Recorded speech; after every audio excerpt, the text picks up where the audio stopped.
खुशी राम चौधरी, जिन्होंने ना केवल एक एग्जाम निकाला है बल्कि 4-5 एग्जाम में सिलेक्शन लिया है। और उन 4-5 एग्जाम में सिलेक्शन ही नहीं, एक एग्जाम में उन्होंने ऑल इंडिया रैंक 1। प्रेशर तो रहता ही है, शादी का रहता है वगैरह वगैरह, फैमिली की क्या कर रहा है, अभी नहीं हुआ, किसका पास आउट हूँ, 4 साल हो गए, 3 साल हो गए, अभी भी सिलेक्शन नहीं हुआ। कई बार बच्चों से मैं चर्चा करता हूँ जहाँ पर ये चर्चा होती है कि तुम कौन से एग्जाम की तैयारी कर रहे हो, तुम्हारा कौन सा ड्रीम है।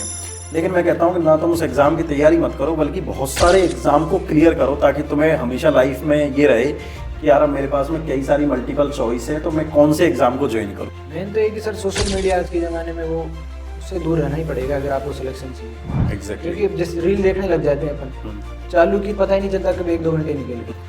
लेकिन क्या टॉपर का होना और एग्जाम का निकलना ये कोई एक दूसरे से रिलेटेड है या नहीं है, क्या लगता है आपको? आप कॉलेज के स्कूल के टॉपर रहे हैं क्या? ना सर, मैं हमेशा ही एक एवरेज स्टूडेंट रहा हूँ। कई बार अगल बगल वाले भी ये कहने लगते हैं, यार दोस्त भी बात करते हैं, पड़ोसी भी बात करते हैं, यार तेरा सिलेक्शन नहीं होगा। और बड़ा हमारे ऊपर साइकोलॉजिकली मेंटली बड़ा प्रेशर आने लगता है। इस प्रेशर में बहुत सारे बच्चे टूट जाते हैं और कुछ बच्चे जो संभलते हैं वो एग्जाम को टॉप कर जाते हैं, जिनमें से आप एक हैं। तो इस सिचुएशन को आपने कैसे हैंडल किया? ऐसे आपके बच्चों को क्या सजेशन देना चाहेंगे या क्या आप स्ट्रेटेजी रखना चाहेंगे कि बच्चे कैसे पढ़ें, किन चीज़ों से दूर रहें, किन बातों का ध्यान रखें, ताकि उनको भी आप ही की तरह फर्स्ट रैंक उनकी आ सके? फ्यूचर की तैयारी मेरे सर पे जिम्मेदारी, मेरे सर पे जिम्मेदारी, आंखों ने देखे जो सपने, आंखों ने देखे जो सपने, करने की सारी, करने की सारी। यार बहुत बहुत शुभकामनाएं, उज्जवल भविष्य की शुभकामनाएं। आप दिन दुगनी रात चौगनी प्रोग्रेस करो, पेरेंट्स का नाम रोशन करो, गांव का नाम रोशन करो, हमेशा सोसाइटी के लिए कुछ देते रहो, ये हमारी शुभकामनाएं sir. Hello students, welcome to Nimbus learning powered by engineers academy. जैसा कि हर बार मैं आपको नए नए बच्चों से मिलाता हूं, जिसमें हम चर्चा करते हैं स्टूडेंट के साथ में उनके सिलेक्शन की कहानी की, जिसको कि हम बोलते हैं टॉपर टॉप।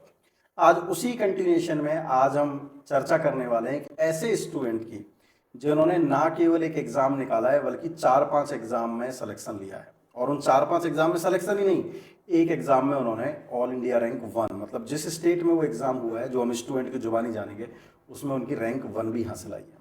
हाँ, इसी कंटिन्यूएशन में आज हमारे साथ हैं खुशी राम चौधरी। खुशी राम चौधरी राजस्थान के टोडा रायसिंह के रहने वाले हैं। वहीं से उन्होंने 10th क्लास की स्कूलिंग करी, 12th जयपुर से करी और उसके बाद में सिविल इंजीनियरिंग में बीटेक किया गवर्नमेंट इंजीनियरिंग कॉलेज अजमेर से। 2021 में इंजीनियरिंग करने के बाद में उन्होंने तैयारी करना स्टार्ट करी और फाइनली 5 एग्जाम में सिलेक्शन लिया। आज के इस एपिसोड में हमारे साथ हैं खुशी राम सिंह, जिनके साथ आज हम चर्चा करने वाले हैं उनके सिलेक्शन की कहानी, उन्हीं की जुबानी, जिससे कि वो अपना एक्सपीरियंस आपके साथ शेयर करेंगे और आप भी उस चीज़ का बेनिफिट ले सकें, ताकि नेक्स्ट एपिसोड में हम आपके साथ में चर्चा कर सकें और आप भी उस सिलेक्शन को ले सकें। सबसे पहले खुशीराम, आपका स्वागत है इस एपिसोड में। तो आप निम्बस लर्निंग के स्टूडेंट रहे हैं, 2021 में आपने बीटेक करी है, तो थोड़ा अपनी स्कूलिंग की जर्नी और अपने कॉलेज की जर्नी के बारे में आप थोड़ा सा एक बार बच्चों को बताएं। मैंने schooling 10th schooling Toda Rai Singh की, फिर 12th में मैंने जयपुर आ गया था, मैं कीर्ति पब्लिक स्कूल से की मैंने 12th यहाँ से। फिर उसके बाद में मैंने इंजीनियर क्या नाम से गवर्नमेंट कॉलेज अजमेर में एडमिशन लिया। ठीक है। आरटीयू में आती हो, आरटीयू के थ्रू। फिर 2021 के आप पास आउट हैं वहाँ से? 2021 का पास आउट हूँ मैं। ओके। और उसके बाद में मैंने इंजीनियर्स एकेडमी ज्वाइन की और वहाँ से मेरे को टीचरों के थ्रू ये मालूम हुआ कि कैसे एग्ज़ाम निकालना है, ये वगैरह, ये जो एग्ज़ाम स्ट्रेटेजी बताई उन्होंने कि बिल्कुल। कैसे एग्ज़ाम निकालना है। फिर उसके बाद में मैंने ऑफलाइन भी किया एक बार कोचिंग, जी। और उसके बाद अभी फाइनली आपका कई एग्जाम में सिलेक्शन हुआ है, तो कौन कौन से एग्जाम में सिलेक्शन हुआ है अभी आपका? अभी मेरा सर स्टार्टिंग में आरआरबी जेई में हुआ। ओके। फिर उसके किस बाद जोन से हुआ है? अजमेर जोन से हुआ ओके। मेरा।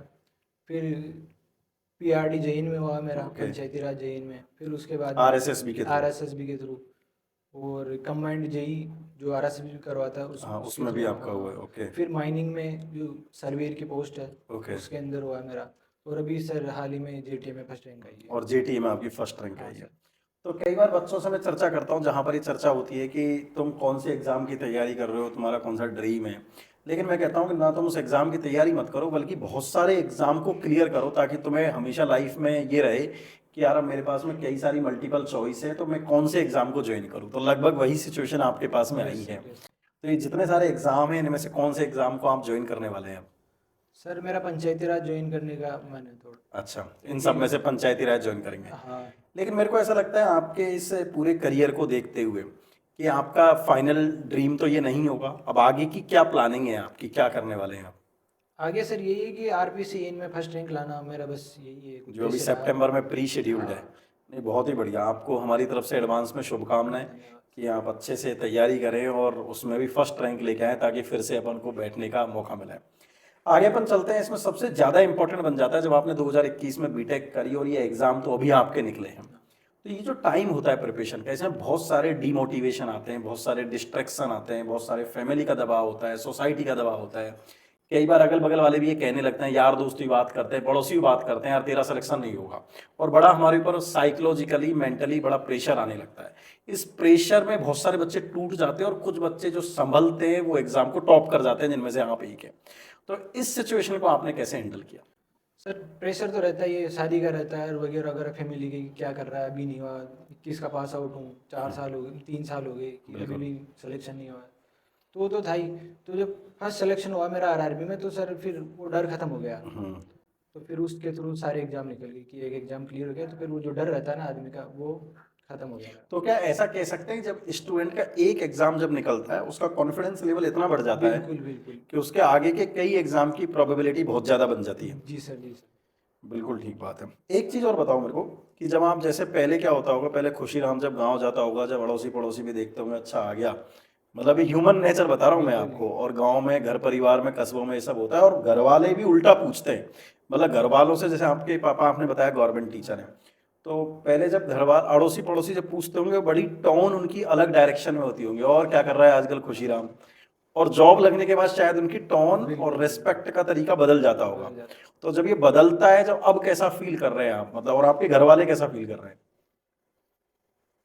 दिखती बात है, घर वाले तो सर बहुत अच्छा फील कर रहे हैं। और अब पहले तो ये था कि बेरोजगार इंजीनियर है, अगर ऐसे तो फिर भी चलता है, अगर इंजीनियर बेरोजगार हो ना तो उस पर थोड़ा ज़्यादा लगता है दबाव हाँ। कि ये देखो इंजीनियर साहब घूम रहे हैं गाँव में। हाँ तो ये है कि अब लोगों का चेंज हो चुका है परसेप्शन कि हाँ अच्छा है, पढ़ता था, मेहनत करता था।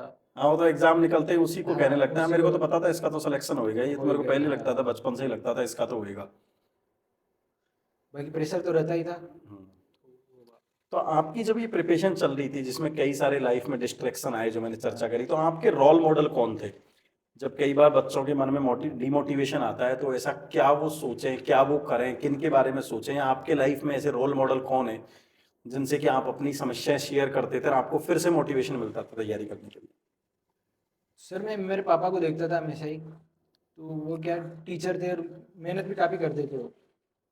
तो उनसे ही सर मेरे को वो मिली है प्रिपरेशन करने की। उन्होंने मेरे को गाइड किया है हमेशा ही कि तुम ये कर, ऐसा करना है, वैसे करना है। कोई भी बुरी कंडीशन होती थी तो मैं उनसे शेयर करता था कि पापा ये प्रॉब्लम है, तो वो हमेशा एक अच्छे दोस्त की तरह गाइड करते थे मुझे। हाँ, ऐसे फादर मिलना भी इस दुनिया में बहुत मुश्किल काम है जो बेटे को अपने दोस्त की तरह गाइड करें और अल्टीमेटली उस डेस्टिनेशन तक पहुंचा दें।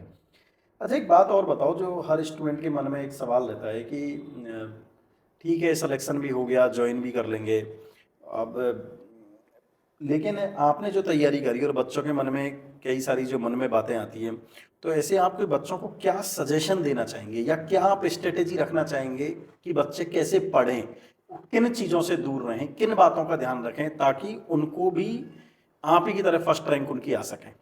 मेन तो ये कि सर सोशल मीडिया आज के ज़माने में वो उससे दूर रहना ही पड़ेगा अगर आपको सिलेक्शन चाहिए तो। एग्जैक्टली। क्योंकि जैसे रील देखने लग जाते हैं अपन, चालू की पता ही नहीं चलता कब 1-2 घंटे निकल गए। हाँ बिल्कुल ठीक बात है, वो तो ढूंढा ही एटम के बारे में ढूंढ रहा है, पता चला कि 1 घंटे बाद में पृथ्वी की उत्पत्ति कब हुई, कृष्ण भगवान कब आए थे, इसके बारे में पता लगने लग तो जाएगा। वो क्या माइंड को क्या डाइवर्ट कर देगा वो एकदम से कि कहाँ क्या किसकी तैयारी कर रहे हैं, कहाँ आ गए अपन। तो वो social media social point number media, 1, हाँ, जिससे कि बच्चों को डिस्ट्रैक्शन होता है, दूर रहना चाहिए। दूर रहना चाहिए सोशल मीडिया से। और ये कि हार्ड वर्किंग तो होना ही चाहिए इंसान को।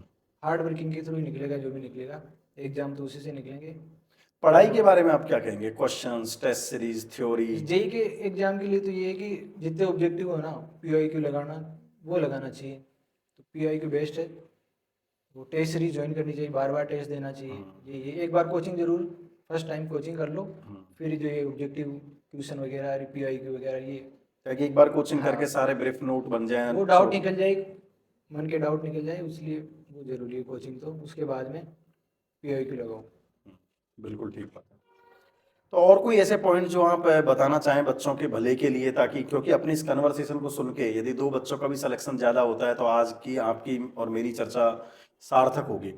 कोई ऐसे पॉइंट जो आप और बच्चों के साथ शेयर करना चाहें? आपके कॉलेज के बहुत सारे जूनियर रहे होंगे, बहुत सारे ऐसे क्लासमेट भी रहे होंगे जो आपकी क्लास के टॉपर भी बहुत सारे रहे होंगे। हो सकता है वो बहुत अच्छी जगह सेटल हो या ना भी हो, लेकिन क्या टॉपर का होना और एग्जाम का निकलना ये कोई एक दूसरे से रिलेटेड है या नहीं है? क्या लगता है आपको? आप कॉलेज के स्कूल के टॉपर रहे हैं क्या? ना ना सर, मैं हमेशा ही एक एवरेज स्टूडेंट रहा हूँ। और ये था कि क्या है कि डिस्ट्रैक्शन ज़्यादा है थोड़े। जैसे बच्चा आता है तो उसको कि नॉन टेक में भी दिखता है उधर की यार ये कर लेता हूँ वो कर लेता हूँ। तो ये है कि अगर आदमी लगा रहे ना एक ही फील्ड की, मतलब करता रहे, जैसे टेक्निकल में लगा तो उसका ये कंफर्म है कि उसका निकलेगा। अगर वो लगा है ना टेक्निकल में कर रहा हो, एकदम मेहनत कर रहा तो निकलना तो तय है। टाइम लग जाए भले ही ज़्यादा, पर निकलेगा वो। मतलब बच्चे क्या करते हैं, टेक्निकल की तैयारी कर रहे होते हैं, थोड़े दिनों में उनको ख्याल आता है कोई कैसा पटवारी करते की हैं, वैकेंसी आ पटवारी गई, की तैयारी करने लग वो जाते हैं। कर बिल्कुल ली। सही कह रहे हो। फिर थोड़े दिन बाद में सीजीएल की तैयारी करने लगे, फिर बैंक की लग गए, फिर लगा कि यार वापस RSSB जेई की वैकेंसी आ गई, चलो इस तैयारी को कर लेते हैं। बाकी मैंने ये देखा है टेन्योर में, इस जो प्रिपरेशन टेन्योर में, इसमें कि वैकेंसी तो आती रहती है। हम्म, कोई SSC जेई आ रही है, कभी RRB जेई आ रही है। तो अगर बंदा लगा रहे ना तो वो मतलब 100% लगेगा। एवरेज टाइम आप क्या मानते हो कि एक स्टूडेंट का सिलेक्शन एवरेज, मतलब वो कितने महीने या कितने साल का टाइम दे उसका डेफिनेटली उसका सिलेक्शन हो जाएगा इंजीनियरिंग में? अगर एक साल वो ढंग से प्रिपरेशन करता है, वो हम्म, टाइम देता है, जैसे डेली के 7-8 घंटे पढ़ता है, तो वो 100% सिलेक्शन ले जाएगा।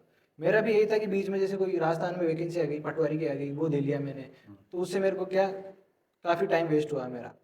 बाकी जेईन की वैकेंसी आती रहती है, जेईन आता है, गेट आता है, उसके थ्रू भी आदमी जा सकता है। तो वो वहाँ डिस्ट्रैक्ट नहीं होना चाहिए उसको। तो टारगेट फिक्स रहना चाहिए कि मेरे को टेक्निकल के में ही फील्ड में रहना है, तो वो सिलेक्शन जरूर ले पाएगा। तो खुशीराम एक बात बताओ कि आपने जब इंजीनियर्स एकेडमी और निम्बस लर्निंग में तैयारी करी, जब आप पढ़ते थे, तो आपका ऐसा कोई एक्सपीरियंस या ऐसे कोई फेवरेट टीचर जिनके बारे में आप चर्चा करना चाहें? सर मैं रवि सर है ना, उनकी काफ़ी तारीफ करना चाहता हूँ सर इस मामले में। रवि सर जो सॉम एंड टॉस पढ़ाते हैं। टॉस पढ़ी है सर मैंने उनसे, सोम भी पढ़ी है, पर टॉस में एक अलग ही लेवल था उनका। और उन्होंने काफ़ी मोटिवेट किया मेरे को सर कि ऐसे करना है। तो उनका मैं धन्यवाद देना चाहता हूँ आपके थ्रू। नहीं, बहुत बढ़िया, बहुत बढ़िया।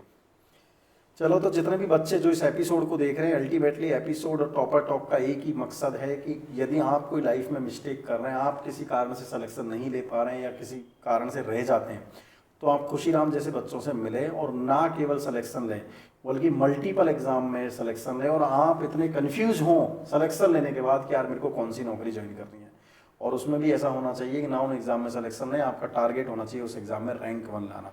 Khushiram engineers academy nimbus learning के स्टूडेंट है, उन्होंने 5 एग्जाम में सिलेक्शन लिया है और JTA में इनकी रैंक 1 आई है। तो आप भी आने वाले दिनों में अपना सिलेक्शन लें, अपने पेरेंट्स का, अपने घर परिवार का, अपने गांव का नाम रोशन करें, अपने करियर को बहुत बेहतरीन बनाएं और देश के लिए सर्व करें, और बेस्ट सोसाइटी को हम जो बेस्ट से बेस्ट दे सकते हैं वो आप दें। इन्हीं शुभकामनाओं के साथ में मिलते हैं आपसे नेक्स्ट स्टूडेंट के साथ में नेक्स्ट एपिसोड में। Thank you.